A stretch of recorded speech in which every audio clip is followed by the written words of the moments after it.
आज हम बात करेंगे 3 बड़ी खबरों पर। पहली खबर लेक सिटी में आयोजित हो रहे ऊर्जा मंत्रियों के एक बड़े सम्मेलन की है, जबकि दूसरी खबर जनता सेना से जुड़ी है और तीसरी खबर 2 साल बाद आयोजित हो रहे दीपावली मेले को लेकर है। नमस्कार, मैं हूं भावना व्यास। आपने अभी तक हमारा चैनल सब्सक्राइब नहीं किया है तो कर लें, साथ ही बेल आइकन जरूर दबाएं ताकि आपको खबरों का नोटिफिकेशन मिलता रहे।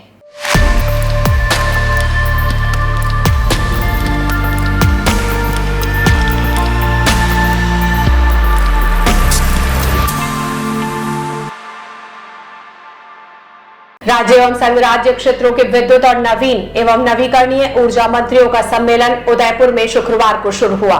केंद्रीय विद्युत एवं ऊर्जा मंत्री आर.के. सिंह की अध्यक्षता में 2 दिवसीय सम्मेलन में 1 दर्जन से ज्यादा तकनीकी सत्रों में देश भर के अलग अलग राज्यों से आए विद्युत और ऊर्जा मंत्री शामिल हो रहे हैं। इस मौके पर केंद्रीय मंत्री सिंह ने कहा कि पब्लिक डिमांड बढ़ने के चलते 1.82 लाख ट्रांजिस्टर लाइन को बढ़ाया है। ग्रामीण क्षेत्र में भी बिजली की उपलब्धता बढ़ी है।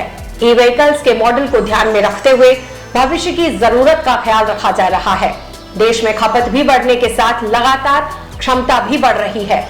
सम्मेलन में केंद्र सरकार के साथ राज्यों को ऊर्जा के क्षेत्र में विकास की संभावनाओं और परेशानियों पर चर्चा हो रही है।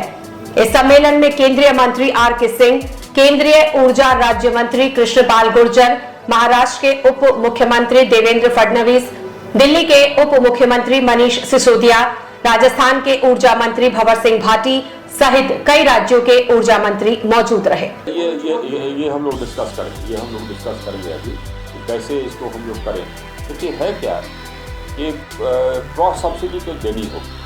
क्रॉस सब्सिडी इसलिए देनी होगी क्योंकि हमारे यहाँ गरीब लोगों को हम जो पूरा बिजली पहुँचाने का कॉस्ट है वो हम नहीं चार्ज करते है ना। तो बाकी जो सेक्टर्स हैं को क्रॉस सब्सिडाइज करना होगा। अब उसी में हम ये तय करना होगा कि कितना हम क्रॉस सब्सिडी से करेंगे और कितना हम डायरेक्ट सब्सिडी देंगे। % कैपेसिटी होगी क्लीन एनर्जी सोर्सेज, वो हम 2021 में अचीव करेंगे। और अभी हम और अंडर कंस्ट्रक्शन है हमारा रिन्यूएबल एनर्जी है। और अब एक ये कर रहे हैं कि रिन्यूएबल एनर्जी को हम round the clock renewable energy की तरफ ले जाएं, स्टोरेज ऐड कर। अभी ये देखिए होता क्या था, good question. Actually, I should have mentioned it in my speech. What we are doing. See, what we are doing is right now. About 80% of the solar cells and modules etc. were coming from China. Not now. आमजन की विभिन्न मांगों को लेकर शुक्रवार को जनता सेना राजस्थान ने जंगी प्रदर्शन किया। राजस्थान सरकार के खिलाफ हुए इस प्रदर्शन में बड़ी तादाद में पदाधिकारी व कार्यकर्ता शामिल हुए। कलेक्ट्रेट पर प्रदर्शन के दौरान जमकर नारेबाजी की गई, जबकि सभा में वक्ताओं ने राज्य सरकार के खिलाफ जमकर गुस्सा निकाला। राज्य सरकार के खिलाफ हुए धरना प्रदर्शन में विभिन्न स्थानों ने हजारों की तादाद में लोग एकत्रित हुए। जनता सेना संरक्षक रणधीर सिंह भिंडर ने सभा को संबोधित करते हुए कहा कि शहर में ऊर्जा मंत्रियों का सम्मेलन है, लेकिन गांवों में ऊर्जा ही नहीं मिल रही है। उन्होंने कहा कि गांवों में बिजली कटौती से आम जन और किसान परेशान है, जबकि उनकी जायज पीड़ा को सुनने वाला कोई नहीं है। उन्होंने आरोप लगाया है कि देवास की योजना वल्लभनगर व मावली के लिए बनी थी, लेकिन उदयपुर के लोगों को पानी पिलाया जा रहा है। इस दौरान मांगीलाल जोशी ने कहा कि राज्य सरकार की वजह से ही लंपी रोग से ग्रसित वायरस के कारण हजारों गायों की मौत हो गई। आरोप लगाया है कि गांव किसान की सुनने वाला कोई नहीं है। भिंडर और अन्य वक्ताओं ने लोगों की समस्या का समय पर समाधान नहीं होने पर आने वाले समय में और बड़ा प्रदर्शन करने और घेराव करने की चेतावनी भी दी है। मुख्य समन्वयक मांगीलाल जोशी, जिलाध्यक्ष दिनेश माली, हरि सिंह चौहान, गजेंद्र सामर, हितेश व्यास, सुनील लोढ़ा, पंकज सुखवाल सहित कई कार्यकर्ता मौजूद थे। जनता सेना राजस्थान की ओर से आज उदयपुर जिलाधीश कार्यालय के बाहर जो धरना और प्रदर्शन कार्यक्रम रखा है, जिस प्रकार से राजस्थान की सरकार और विपक्ष भारतीय जनता पार्टी जनता की जो जायज मांगे हैं उसकी तरफ ध्यान नहीं दे रही है। लंपी रोग में जिस प्रकार से गायों के साथ में बीमारी के कारण मौत की शिकार बनी, राजस्व का मामला हो, उदयपुर नगर निगम में व्याप्त भ्रष्टाचार हो, आयड़ नदी और झील संरक्षण के नाम पर किया गया भ्रष्टाचार, स्मार्ट सिटी की जिस प्रकार से आज दुर्दशा हुई है, पूरा का पूरा विभाग तो निष्क्रिय है, पर जो जनप्रतिनिधि है, सबसे बड़ी दुर्भाग्य की बात है वो लोग भी चुप है। यानी कुल मिलाकर सरकार, विपक्ष, चाहे कांग्रेस हो या भारतीय जनता पार्टी हो, दोनों ही चोर मौसरे भाई है। और उनके विरोध में और साथ ही केंद्र सरकार की जिस प्रकार सरकार उनके कार्यकाल में महंगाई बढ़ रही है, उसका विरोध करने के लिए जनता सेना की ओर से आज यह कार्यक्रम रखा गया है। पिछले 2 वर्ष से हम लोग लगातार जनता सेना की ओर से ज्ञापन देकर के सरकार और जिला प्रशासन को चेताते आ रहे हैं, लेकिन जो कुछ बातें हमने कही उस पर कभी कोई कार्रवाई नहीं हुई। इससे मजबूर होकर के आज हमने ये धरना दिया है।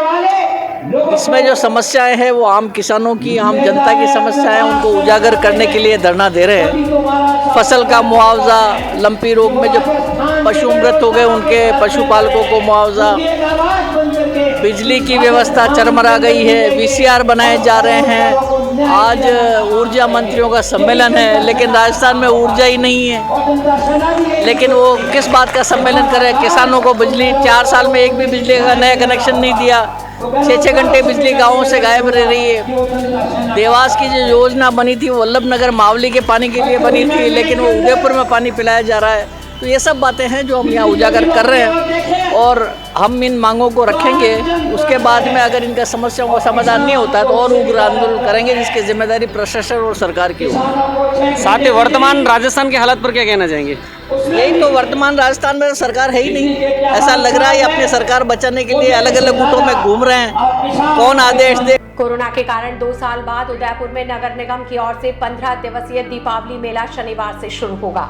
15 से 21 अक्टूबर तक 7 दिवसीय सांस्कृतिक कार्यक्रम होंगे, जबकि दुकानें व झूले 29 अक्टूबर तक संचालित होंगे।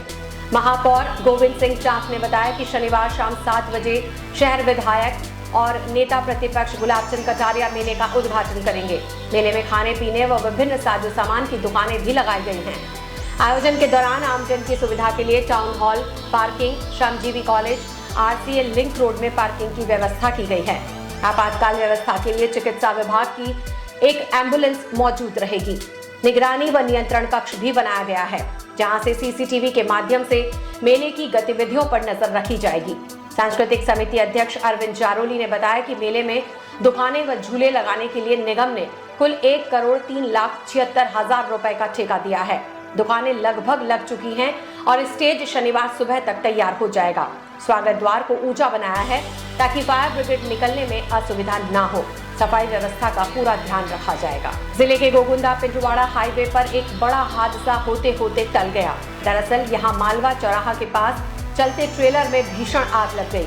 सीमेंट से भरे ट्रेलर में लगी आग के बाद चालक और खलासी ने कूदकर अपनी जान बचाई। इस हादसे के बाद हाईवे पर लंबा जाम लग गया। सूचना पर बेकरिया पुलिस व हाईवे पेट्रोलिंग की टीम मौके पर पहुंची और आग बुझाने का प्रयास किया। बाद में पुलिस ने उदयपुर फायर ब्रिगेड को भी सूचना देकर बुलाया। तो ये थे आज के समाचार। कल फिर मिलेंगे, तब तक के लिए नमस्कार।